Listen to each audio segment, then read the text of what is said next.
What up, Fight World? It's your boy Ego back with some more boxing. Now, in recent news, we've heard a lot about Manny Pacquiao and Floyd Mayweather. Will the fight happen? We got a glimpse like it might happen. It still might. Everyone's tight-lipped about it. We don't really know. My thing is I'm getting back to square one. A couple years ago, I really wanted to see the fight. I was an advocate. I was having arguments with friends on who would win and why and all kinds of stuff. I was really involved, wanted to see it. It wasn't happening.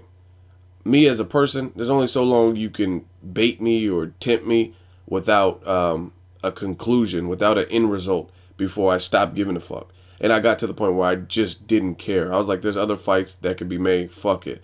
Pacquiao goes his own course. Mayweather can fight other people. I'd like to see Mayweather Canelo. That happened. And Lucas Matisse, Danny Garcia. That happened. There was a lot of fights that were great fights. So I just got to the point where I was like, I don't care. I don't care if it happens or it doesn't.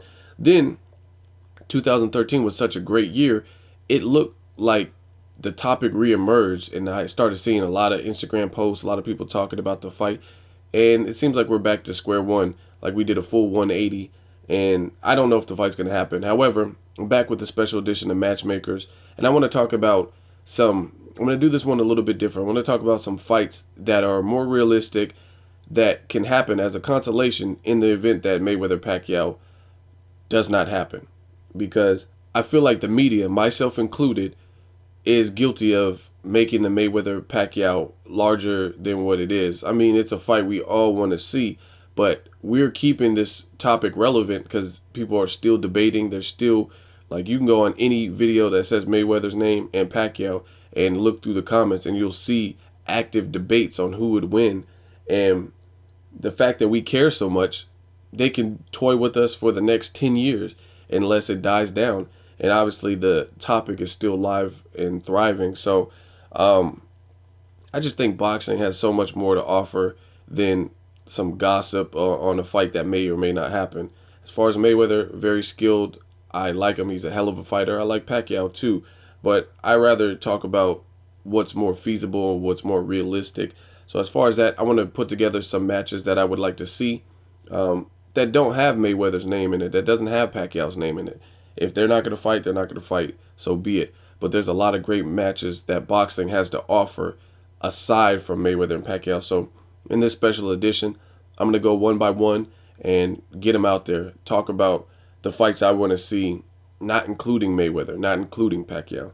So in the first one, I have Adrien Broner versus Robert Guerrero. This is a tough fight. This is a great fight. Timing is everything in the sport of boxing. Broner off his first loss, no longer undefeated at the hands of Marcos Maidana. As far as Robert Guerrero, he also took a loss in his last fight against Floyd Mayweather. A lot of people made the comparison of Adrien Broner and Floyd Mayweather, said they had similar styles, or Lil Bro, Big Bro, AB, Bell, all that shit. And now this fight makes sense for a variety of reasons to me. If you follow your boxing shit, you'll remember Adrien Broner, Robert Guerrero, they both had a little altercation, confrontation at the Chad Dawson and Andre Ward fight in my neck of the woods in Oakland, California, at the Chad Dawson Andre Ward weigh-in. So that's a storyline in itself. A lot of people thought Robert Guerrero got the best of that exchange.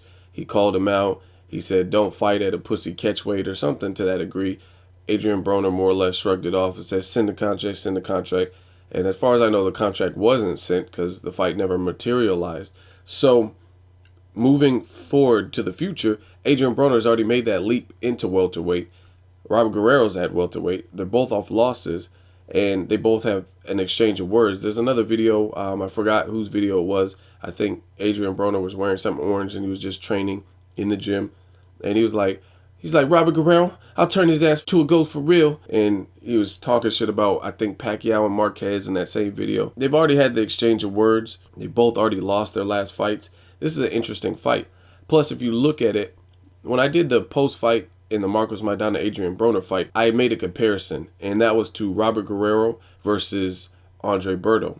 I think Marcos Maidana's game plan was very similar to Robert Guerrero's game plan against Andre Berto, to take the slicker, black fighter, athletic fighter, and make it a dog fight, make it an ugly fight, make it a mauling fight.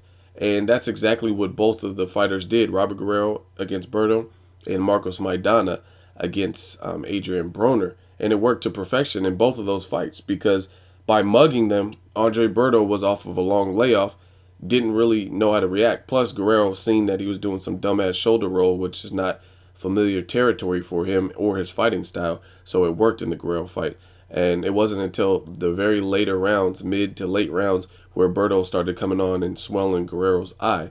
Then you look at the Marcos Maidana fight, same deal. Marcos Maidana and Robert Garcia had a great game plan because if you notice something in Broner fights, and I've stated this before, Broner seems to fight and want to mimic Mayweather, but he's mimicking the wrong Mayweather. He's a younger fighter that is not using his legs. He's trying to fight in the recent Mayweather form where Mayweather's more toe-to-toe. But the thing is, Mayweather has a lot of intangibles that it takes years or practice to acquire. It's like one of the things that makes Mayweather great, his ability to adapt and his transitions. His transitions are ridiculous. He can transition from shoulder roll to counter punching. So he can transition from that defensive mode to offense like nobody's business. Adrien Broner doesn't have that same ability to transition and adapt quite like a Mayweather. So he doesn't process things as quick as a Mayweather. And that was pretty much his downfall because Marcos Maidana came at him like a raging bull and he wasn't processing it. He was trying to create space, but he didn't know how. And for once, he was facing a person who was probably a bigger puncher than him and bigger than him in general. Well, I don't know if he's bigger, but he was close to someone his equal size. So he wasn't used to that. You might be able to create space by a Gavin Reese, someone who's smaller than you, but when you got a grown man equivalent in size and he has that game plan, it's a different thing. You're going to have to use your brain and create that space. Use your jab and keep turning Marcos Maidana and stuff like that. So this is a great fight to me. Robert Guerrero versus Adrien Broner. I want to see if Guerrero tries what he did against Berto to Adrien Broner and if he's successful with it. And we'll really get a snapshot of what Guerrero's power is like at welterweight. We'll see what Adrien Broner's power is like at welterweight, which is kind of suspect. And his last two fights, really hard to gauge. And I think that's another problem for Broner is the fact that he fought two totally different styles back to back after jumping two weight classes. Jumping two weight classes is a feat in itself. That's something that some people can't even do. They have to gradually move up, if anything, or stay at a certain weight class. So he jumped up, fought Paulie Malignaggi, which that's not the greatest entrance to the welterweight. Paulie's going to test you. This is not a knock on Paulie. Paulie's a great fighter. And I actually think if Paulie had more crack, if he had more pop, he would be probably top 5. But he just doesn't. He lacks punching power, so he's beatable for that reason. However, he's a great fighter still.